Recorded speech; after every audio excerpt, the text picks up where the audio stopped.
Mhlawumbe kumele ake siqalele argument ekutheni kungani silifunda iBhayibheli.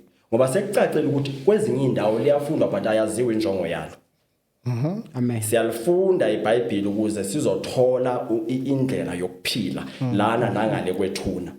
And njengoba sengilifundile iBhayibheli futhi ngalifundiswa nengisalifunda indlela yokuphila engiyaziyo iyodwa uJohn chapter 3 verse 16, uJohn chapter 14 verse 6, uSecond Corinthians chapter 2 verses number 15. Konke kungidrowela kuJesu. uJohn chapter 3 from verse 14 lapho khona ngireferencela khona nge Old Testament wena unceku ogcile ngayo ukuthi nina nifunda yona kaShembe. So nayo uyayibona ukuthi i-Old Testament it was a typology of Christ.